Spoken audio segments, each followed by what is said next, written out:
When does confidence become conceit, or does it?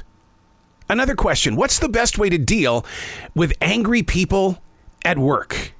My name is Arrow. I'm a daily writer, a silent wolf. That means I stand on the sidelines and do nothing but watch. I listen, I study, and then we get to activate. I call it the daily mess, a chronological walk through an everyday world. Yes, it's my morning writing.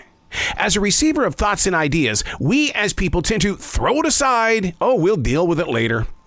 When a subject arrives inside of me, I know it's time to dig in. It's still keeping a journal.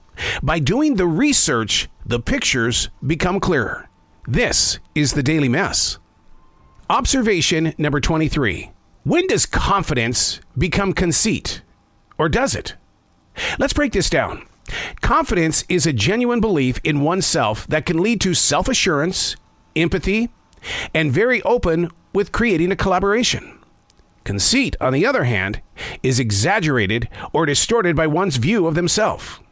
Quality-driven leadership must strike a balance between confidence and conceit. The goal is to inspire other achievers. True executive presence requires a deep sense of confidence, tempered with humility, authenticity, and a real desire to connect and lead. Conceit comes from false confidence, which can lead to one acting overconfident. Conceitedness is often rooted in trusting the outer appearance. Although self-confidence and conceit are said to be related, they kind of aren't the same. Conceit is excessive pride or self-esteem. So the question is, when does this begin in our lives? Is it an adult thing? No, not really. Conceit or confidence, they actually begin while in preschool. Hey, coming up next, what is the best way to deal with somebody at work that's always angry? Hey, thanks for coming back to the Daily Mess. Observation number 24. What's the best way to address angry people at work? The absolute, without a doubt, first step is always so important. Stay calm. Remain professional. Don't let your emotions get in the way of making the right decision.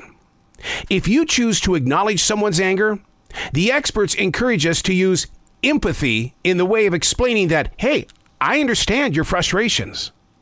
The top goal is to get them to easily, without judgment, explain themselves. Most of the time, it has nothing to do with the workplace because we're all moving through so many different storms. Without injuring yourself, try to understand their situation by seeing things through their perspective. The goal is to use active listening. Here's what most of us don't do, but we're encouraged to do it. In our own space and time, away from the angry person, document the experience. It's going to help you interact with them in the future. Don't try to fix them.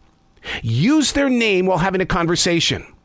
Even as an incredible listener, you aren't an expert. But I do want to thank you well in advance for your unconditional support and compassion. I'm Arrow, and that's the Daily Mess.